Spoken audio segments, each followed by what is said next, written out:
Eto na, biglang sinapit ni Senador Joel Villanueva. Biglang kinaladkad, lumaban. Alright, welcome back to my YouTube channel. I'm Andy's Vlog. Nako po, ay talagang mainit na aksyon itong ating bibigyan ng daan. Dahil itong kinasasangkutan ni Senador Joel Villanueva ay talagang napakainit po na aksyon sapagkat siya biglang kinaladkad at lumaban. Nako ho, yan ho ang matinding sinapit. Isang like muna sa video na ito kung nagustuhan nyo po. Sabay-sabay po nating i-like ang video na ito. Sa lahat ng hindi pa nakasubscribe dito sa aking YouTube channel, please subscribe. Pwede rin po kayo mag-share ng video na ito. Eto na! Talagang wag nyo pong kaligtaan.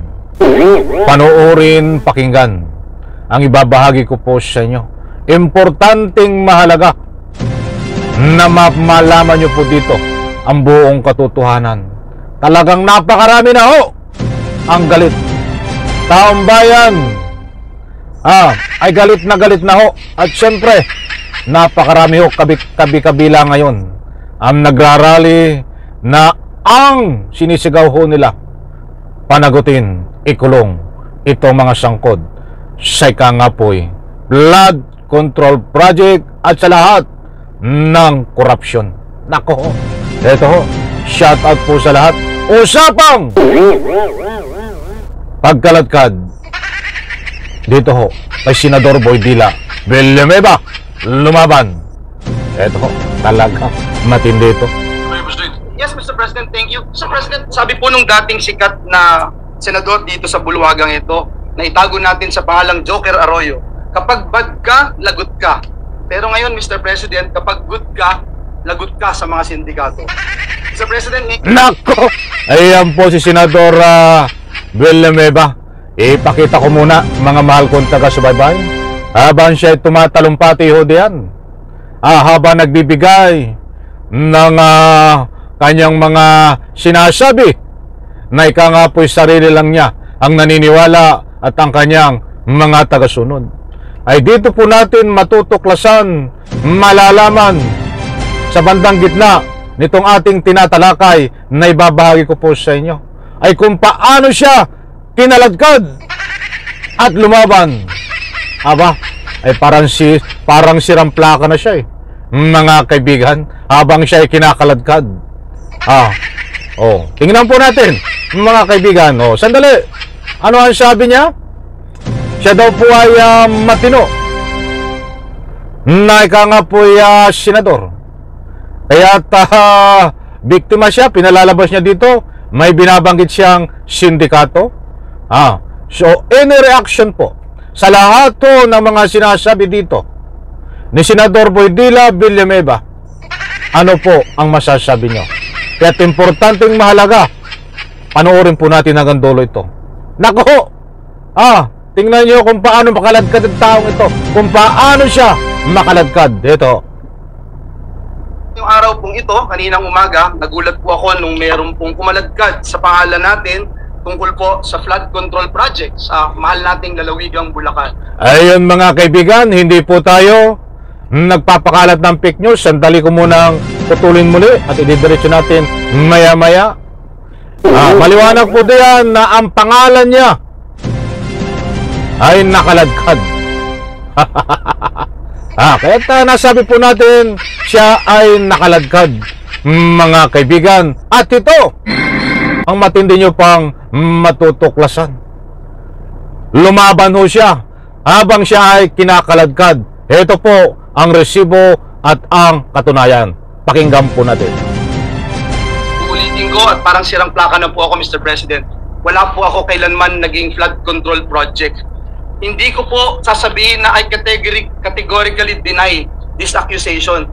Dahil po may resibo po tayo. Meron po pwedeng i-verifika kung bakit ito nangyayari.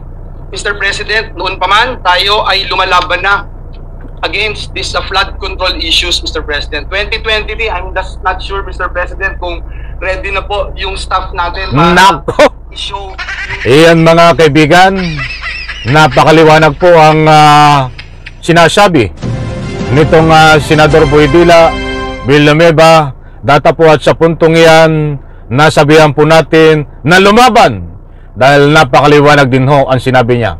Noon pa man ay lumalaban siya dito ho sa flood control project na ghost project na bumaha ho ng maraming tubig at bumaha ng maraming pera.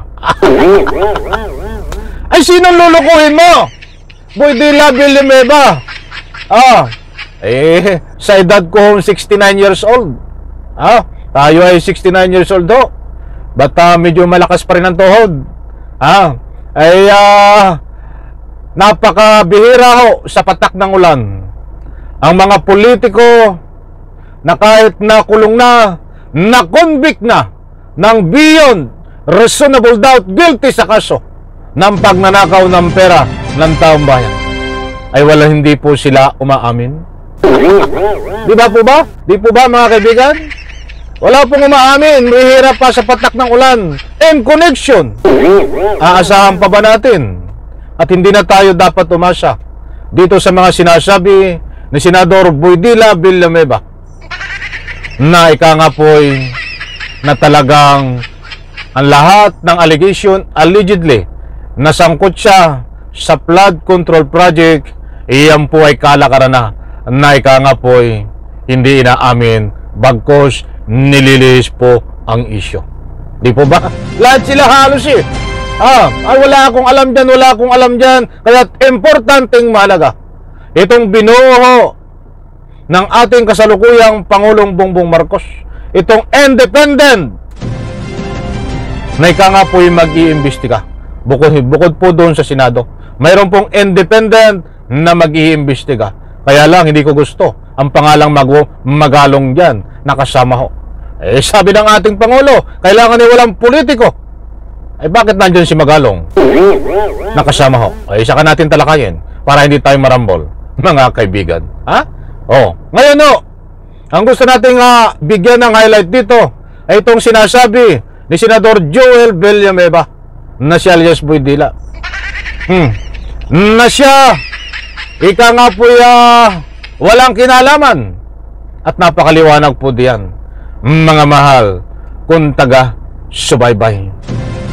Lumaban siya, ibig sabihin nilabanan niya. Ay lumang tugtugin na yan, kunwari lumalaban, yung pala ay siyang ika nga po'y sanggot. Di umano. Marami pong ganyan mga politiko. Kalakaran na rin yan. Di po ba mga kaibigan? Ano po ang masasabi nyo? Mga mahal, kung taga subaybay, kinaladkad. Ibig sabihin, kinaladkad ang kanyang pangalan. Yun ang sabi niya, hindi kinaladkad ang pangalan mo. Kung mayroong matibay na ebidensya, Senador Villanueva, idepensa mo. Idepensa mo. Madaling sabihin ng kinaladkad ang pangalan. Di po ba? Mga kaibigan, any reaction po? Nako, ay talagang matindi ho ito. Diyan po sa comment section, inaanyayaan ko po kayo magbigay ng anumang public opinion. Hindi po tayo nagpapakalat ng anumang fake news. Mayroon po tayong batayan at pinaliwanag ko po sa inyo kung paano po nangyari yon. Sa like ko sa video na ito. Bye-bye. Palapakan.